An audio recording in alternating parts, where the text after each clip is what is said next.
What's up, guys? Welcome back to the S3 podcast. Again, I'm Mike Sanders. That's Jonathan Woolley. Today, Ford is in the news again. I feel like we talk about these guys constantly, but they're hitting the EV stuff harder than anybody else pretty much right now. So they're just constantly in the news, constantly putting their foot in the mouth. It's kind of fun for us. So let's talk about their most recent strategy here that they've come out with. It's a little bit of a head scratcher. We're trying to figure it out and speculate right now. Will you introduce it? Tell them what's up.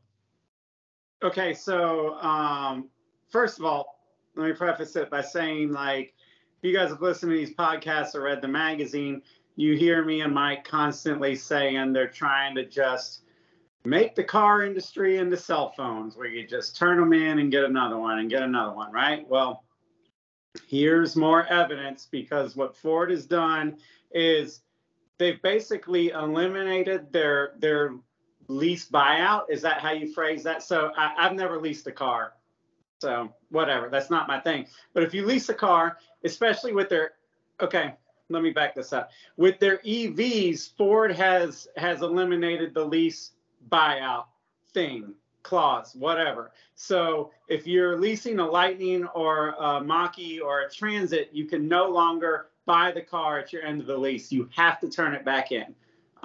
They've taken away that option as of June 15th. And this was an article that came across my feed in Car and Driver that I was reading about. And, you know, I sent it to you immediately and was like, there you have it, cell phones. You know what I mean? Because, like, the way that I see it here, like, this is another step to make you turn in the car and get another car, because EVs, I think, are going to quickly be worth more recycled than not. And I think that because of the expense associated with these batteries and getting them made right now, I don't think that Ford or anybody else wants used ones all over the market. I think that they want to be able to control this stuff. So, and it says right here, I mean, let me read this quote from a Ford spokesman. Ford's battery strategy includes recycling and localizing battery production. So I think that Ford's eye is on that battery. They want their battery back. Their battery is worth more than their cars, because of right now we are reliant on overseas countries to get these batteries made. And like I said in the last podcast, I think the tides are turning there, and the overseas countries are starting to price gouge and make it harder to get this stuff, because now all of a sudden the demand is going through the roof, because everybody's saying EV's the future. Everybody's got a timeline that they have to make EVs for, and gas is, of course, through the roof. So, I mean, a lot of this, I don't know, you can pick up here, because a lot of what we're going to be talking about here is just speculation. Why are they doing this? I mean, we don't have to speculate. They said right there to try and localize battery production, which makes me think they've already accepted that they're going to have to get these resources from overseas, but that once they have them, they do not just want to sell them in the car one time and then them be gone. They want these minerals, these resources coming back so that they can work on recycling. I think for EV to work the way that everybody says it's going to work, recycling is an absolute must. We've got to figure this out. I'm trying to think. Let me see if there's any other quotes real quick that we can kind of read for people.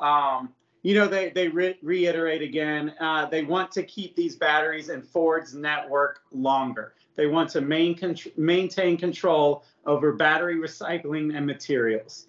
And that makes sense. I mean, we did a podcast like last week that said that the prices went up again on the Mach-E batteries, that they're spending I think Ford's cost is $18,000 for the battery in the Mach-E. Yeah, no shit. They want to keep tabs on that and get that back if they can. So if they can make an attractive looking lease for people and ensure that they get that stuff back, But what this is going to do is it's going to change everything we know about the automotive industry. And the best way that I can kind of describe it is cell phone. I mean, you turn your cell phone in and you get another one and you don't really think twice about it. That's never happened with cars. The 20th century way of doing things was for a company like Ford to make a car and to sell it to the consumer and to make enough money on that sale to where they could be profitable, that one sale. And then they had no control over what happened after that. You know what I mean? The second, third owner, that was all up to either, the person that bought the car, or the dealerships, or a large secondhand dealership network out there, the little corner dealerships and stuff like that. I think what they're trying to do is use this pivot in automotive history to try and regain that control. We always joke about that. We always say, who the hell is going to spend this much money on a car that's uninspiring? Well, we are, if they limit our options. You know what I mean? If, like, imagine no 8-year-old cars for sale on dealership lots because they've all gone back to the factory to be melted down and rebuilt. You are forced at that point into a car lease. And I think that's the way it's going to be. I think, we already know with the younger generation, ownership isn't as important to their fundamentals as it was to previous. I think that, that speaks to Ford and all these auto manufacturers in a very enlightening. They're like, oh, really? You guys don't want to own. So we can just charge you $750 a month for the rest of your life and you'll never have an asset out of it? Yeah. Okay, that works. Yeah, we've been following the Ford stuff pretty closely because what they're doing is interesting and there's just a lot of news because they just let it get out there. It seems to me like they're using the Mustang Mach-E as a true to time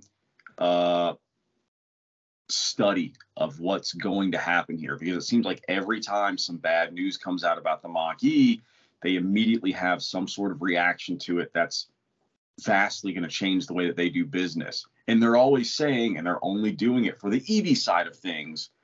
And but you can tell that, like, if something goes wrong, here's our backup plan for that. If something goes wrong here, here's our backup plan for that. So this is kind of the newest thing that they've come to.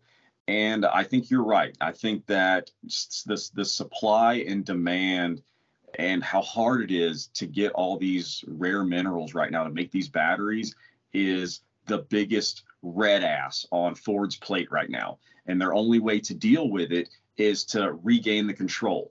And the only way to regain the control is to literally bring it in-house, melt it down, and kind of remake it yourselves. I think they also might be a little bit worried about the longevity, the lifespan of these vehicles.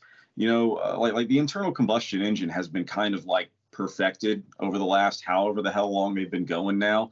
So like, that a Toyota, even if you treat it like crap, is going to last for 200,000 miles, and pretty much everything else will do damn near the same thing. Go ahead. It's not that it's perfected, it's that it is serviceable. Mm-hmm. You can buy a Toyota Tacoma, which is a damn strong vehicle, and you can make that thing run for the rest of your life, with maintenance and you can turn wrenches on that car and fix what is broken and make it live forever. You cannot do that as of now on an electric car. Yeah, absolutely. Well, I think that is a major concern that they're probably doing this for, because like the last thing they want is for somebody to sit there and run through an entire 3-year lease, go, oh my God, I love this car, buy it. And then a year later, they're like, oh, crap. Well, this thing kind of turned out to be a piece of crap. The battery died. We had to replace an entire battery. That's like $25,000. Whereas on an internal combustion engine, if you just pop a motor, it's a couple grand to throw a new motor in there. It's a lot easier. But the battery is, like, even more so than the motor, the lifeblood of this whole thing. So I think that's part of it. I think the other part is, like I was saying again, control of the supply chain. Because once they get this moving and you're a couple generations of cars down the road into this, let's just say, so every 3 years, all the leases are up. People turn those cars in. They go in there and they get a refresh or else they recycle them down. So now your new vehicles that you're building are taking in whatever 50% recycled materials. So now instead of having to start from scratch, take in all brand new materials from overseas, all the mining companies and everything, you're now only having to take 50% from what would have gone into that car. So it will lower the cost to make the battery for sure. And anytime you recycle stuff, it always lowers cost. It also typically lowers quality as well. So that's something we got to start watching out for. But that won't be a problem until we're a couple generations down the road on this thing. I think I almost give Ford credit for being such an open book right now, because I know it comes across as like they're confused, but they are confused. They're trying to navigate these new waters. And I think that they are realizing that in the EV world, the way it's looking now, it is imperative that they get these materials back. I mean, forget the car, it's the battery. You know what I mean? Like that is what is going to be valuable. And I think that they're looking at it going, we cannot make this affordable if we are not getting the cars back. If the cars, you know, get sold once and then they go off and get sold by second and third parties, we're only making money that one time. And in order for that to happen, these cars are going to go over six figures, well, into six figures very quickly. I mean, that's exactly what cell phone companies do. Like most people think that they own their cell phones. You probably do not, unless you bought it for $1,000 or whatever whenever it came out. If you did it as some sort of plan, I almost guarantee you do not own that phone. And whenever it's time to get a new one, you will turn that one in. They will ship it to the factory. They'll melt it down and reuse everything. Here's a thought that I had when you were talking a minute ago. Warranty. Like, let's think about warranties. The average part on a car that would go bad right now is probably not that expensive for Ford, you know, unless it's an essential, unless it's an engine or a transmission. But these other parts, I mean, their costs are pretty low because production is so high. A battery can go like that. You know, it's electronic. It can just go. And if it, I'm just thinking about, imagine Ford's warranty issues that could eat them alive. You know, you no longer have like, oh, you know, my alternator went out. No problem. We'll take care of that, sir, because we appreciate you as a customer.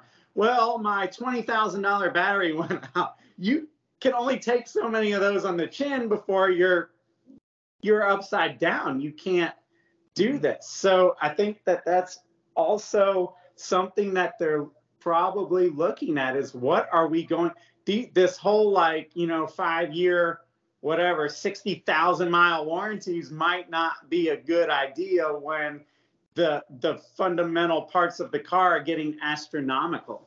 And again, I think Ford's just being, if you start paying attention to all the Ford news, you can start to connect the dots in what they're thinking. And that brings me to, you like numbers. Let me run through numbers. I was looking at what pre-recall a Ford Mach-E, and just to be clear, you guys, if you hadn't listened to our other podcast, you can't buy a Mach-E right now, so I don't know what the point of any of this is anyway. But they had a recall on the thing, and so they've essentially had to stop sales. But before that happened, you could lease a Mach-E for $757 a month. That's a lot, okay? Like let's just take a second and go, shit, that's a lot of money, because normally the whole point of a lease is it's supposed to be more affordable. $757 a month for 36 months, 3 years, with a 15,000 mile a year limit. So those were the terms, and you could adjust those, but I just picked kind of round numbers or whatever. So $757 a month times 36 months is $27,252. Yep. Plus a $2,000 deposit that you got to come with when you get the car. So at the end of 3 years with a Mach-E leasing it, you are in for $29,252, and you turn it in and have nothing. Yeah, that's it. You've spent 30 grand in 3 years, $10,000 a year to drive a Mach-E. and you, there's so many questions I have, and I don't know where to start. But like, first of all, the argument might be, but how much do you save on gas? Well, I kind of looked at that, and if we're going on the 15,000 mile a year kind of basis or whatever, your average car might get 20 miles a gallon realistically, and so I did the math as 750 gallons a year. I just picked $4 because it's a round number for gas. You're spending $3,000 per year on gas. So 3 times 3, you're at $9,000 of what would have been gas that I guess you could save if you're assuming that charging is free, which it's not. Yeah. But anyway, I was looking at that $30,000 number, and I'm like, I mean, I'm not a rich man, so it's hard for me to put myself into rich people's shoes, but like, that's a lot of money to drive a freaking what I consider basic transportation crossover. What? But you're looking at it the wrong way. See, you and I, when we look at cars as investments. So therefore, we look at the final number. I know that we do because you and I have car shopped together before. Most people just look at the monthly payment. So while we something and go, who the hell's going to pay $60, $70, $80,000 for an electric vehicle? They go, that's not the question. The question is, who's going to pay $752 a month for an electric vehicle? That's the real question. That's all they care about. Yeah. See, and the younger generation is kind of proved through the way that they have been sold cell phones and all the plans, and the way they're being sold Netflix and all their streaming and stuff like that, that as long as you can find a monthly number that is agreeable for them, and it's a service or something that they want, they'll absolutely do it. Yeah, I'm fundamentally different. Every car I buy, I assume I am going to own forever. You know what I mean? For me to buy the car, I have to think that it's a car that is going to be cool long term. I never think it'll work for a few years, whatever. You know what I mean? It's always like, nah, man, this is going to be, a car that I have and see, it just bothers me to my core that at the end of 3 years, you'd spend $30,000 and be like, here's your car back. Yeah. Like, what the hell? But all right. So even take that aside, that number, $30,000, doesn't cut the mustard for Ford on the cost of the Mach-E. I mean, we know that the battery is $18,000. So, and again, this is all speculation. They've got to do it again. Like, I think that it could very realistically, and knowing Ford, if they hear this, they'll go, oh, that's not a bad idea, actually. Let's do a news release on this. But like, I almost think we're looking at an era of second-hand leases. Mm-hmm. So it'll come back from the first.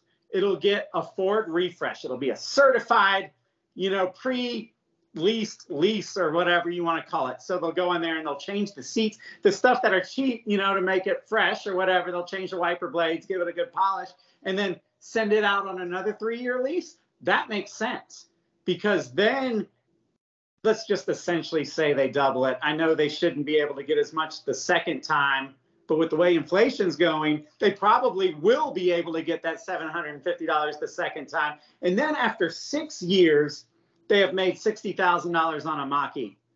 That makes sense. And they get their battery back. Yeah. And speaking of new news, one of the big things that's going to kill new car sales is the Federal Reserve constantly increasing the rate, for people to get loans, basically. So that number is constantly going up, which means less and less people are going to qualify for loans. So it's okay, man. I understand that you cannot qualify for the loan for that $80,000 vehicle. We can lease it to you and not even worry about the loan portion of it. We'll get you in and out today. I can already hear that. I can already hear that sales pitch is like, hey, look, rates are high right now. Like, you might just want to lease it for a few years, see what happens to the rates, and people just go, I mean, okay, yeah, that makes sense. Except the big flaw with that is Ford said, quoted by Ford CEO, that they're going to do away with dealerships. Or he didn't say that, but he said it's going to be brutal on dealerships because they're going to fixed price, internet-only sales on their EVs. That's true. But you got to remember, Ford does all of their own financing in-house through Ford Credit. Yeah. Okay. So That's kind of it. I mean, I don't know really what else we can dive into unless you have anything else. Like, it's kind of just we're reading, we're just kind of going over the news. Yeah, kind of But I reading think the tea leaves here. I did have one other thing I wanted to say. Dang it. Oh, no, I think I just lost it. Oh, no, I got it. Okay, so when you were talking about how at the end of 3 years, you basically have paid $30,000 and you say, here's your car back. That might not necessarily be a bad thing. Ford actually might be doing you a solid there, because it might be one of those things where after 3 years, those cars just like really need an overhaul. As far as, I mean, who knows, man? We don't know anything about battery technology. Maybe all those contactors and connectors need to be like cleaned or replaced or something. Maybe the battery needs a full overhaul. Giving the car back after spending 30 grand might be a lot better than buying a car for 80 grand and then having it being worth absolutely nothing on the used market. I mean, that's true. I think that electric vehicles lend themselves to perhaps leases in a sense, because look, I mean, unless they can figure this out, electric vehicles kind of kill America's love affair with the automobile. And I think it's going to change at its core. I don't think people are going to they're not going to lust after a car and want to own it long term. Like I was talking about, like, man, this thing's awesome. And I never, like we get cars now and we're like, I'm never going to sell this car. I have this car, because we get excited about it. But an electric car doesn't do that. You're absolutely right. Like, why would I buy an $80,000 refrigerator when I can just lease a refrigerator for 3 years and then always have the new one? I couldn't care less. It's a refrigerator. That's essentially what an electric car is. Yeah. So I do get that. Again, I think it comes down to cost, though. I know their big marketing pitch is like, it's the cost of the lease plus all the gas that you're saving. But it's like, yo, that's still $750 a month plus insurance on this thing to drive something for 3 years to turn it back in. That sucks. I mean, it does. But I mean, if you think about it, this is similar to what a lot of the European car companies have been doing here in the States for decades now. Like barely anybody actually buys a brand new Mercedes or BMW or Audi. Those things are freaking leased for the first 3 to 5 years of their lives. And then they come in and they get cleaned up and they get a refresh and they get sent back out. That's true. I don't know. I mean, you guys listen and just think of like how this could go. Like I said, this is speculation, but and maybe I'm approaching it too negatively. And if there's positives, let us know in the comments. If you guys are thinking of it in a positive way, but like I'm seeing a world in the future without used options. I'm seeing a lot of new things that we haven't seen in the automotive world, like secondary leases, things like that. And I am seeing auto manufacturers basically get you in a contract to where they get their car back, because this battery technology, unless they figure something out, is so valuable that it's going to be essential for these EVs to happen. They don't want these things, the whole swap culture, and hot rod culture and all that. You can freaking forget that. The last thing that Ford wants is you to take some Mach-E motor out and put it in a Ford Festiva. Like they're getting that motor back because that's valuable. That, so there's going to be I'm sure that, the auto manufacturers are all about this. But yeah, I mean, it's going to be a world where you lease. And I think that'll go back. Cadillac and some other people were trying to do that kind of stuff where they were just like, pay us a monthly lease and you can pick the car. If you need an Escalade for the weekend, come swap it out, turn in your Camaro and get an Escalade or whatever, I could see it going to something like that. I also see the lease thing, like, it's very easy for them to just keep a lazy customer, a Ford customer. You know what I mean? Like, you're turning it in, they kind of got you, and they can give you a little incentive to get the next one. It's going to kind of kill the shopping and comparison experience. Yeah, it ends up being like a gym membership almost. Ah, it's the one that's close to my house. We'll just stick with that one. Yeah. Even though I wonder if that'll come. I wonder if it'll come to like, okay, sir, well, we can sign you up for this really good rate that we have now on a 10-year lease. And in that 10 years, you'll be available to get 3 cars. You can upgrade after like 24 months or whatever. You know, they're going to do it like cell phones. Like, oh, yeah, you know, you get your upgrade, you know. And all that'll play out. All that's going to play out as they figure out the EV or the battery, you know, production. I think right now we're having to get these raw materials or the batteries themselves from overseas. And I think they're like, that's not going to work. This is not a viable business plan because overseas is just gouging the hell out of us right now. So we got to take it on the chin right now. But as soon as we get enough to have our own little, you know, battery supply, then that's what we're going to have to do. Well, and it's absolutely right, because that's not a viable business plan. If you're put all your eggs in this EV basket, which the government is forcing you to do, so that it is what's happening. It's what's happening. You are having to put all your eggs in that basket. But like, you don't even know how much raw material there really is out there. Yeah, sure, they're finding it right now, but what happens if all of a sudden it just goes dry and you don't find any for like 2 months? You just stop making cars. We're just out of business. What essentially is happening, I said it on the last podcast, China is going full bore to be an automotive superpower in this EV transition. So they're basically, I think, at this point going, hey, Ford, that Mach-E battery, yeah, that one that's 18,000, it's 24,000 now. All right, see ya. You know, like, you want it or not. We don't give a shit. You know what I mean? But you guys have already produced the car. Like, you've got to have this. So I think that China is leveraging the hell out of this to make themselves, you know, a real player in the automotive game.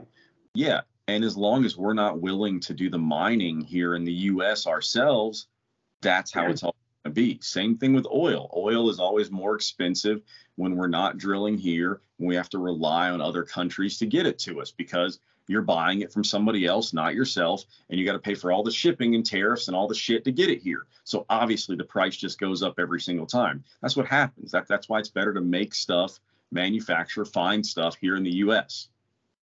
This may be really stupid, but why not just have it at the ready? You know what I mean? Like, basically, like, hey, China, you see this? You see this? I flipped this lever, and we're like producing this stuff. So like, get your ass in check. But they don't do it like that, man. Like, I don't. Whatever. Politics. It's dumb.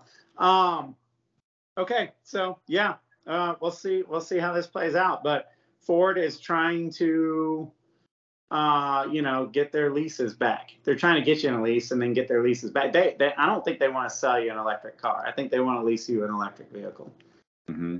I think they essentially want to lease you a battery is what it really comes down to. The vehicle is just the vehicle is the vessel. We should make that a shirt. The vehicle is the vessel for the battery, and your wallet is what takes it on its trip throughout its life.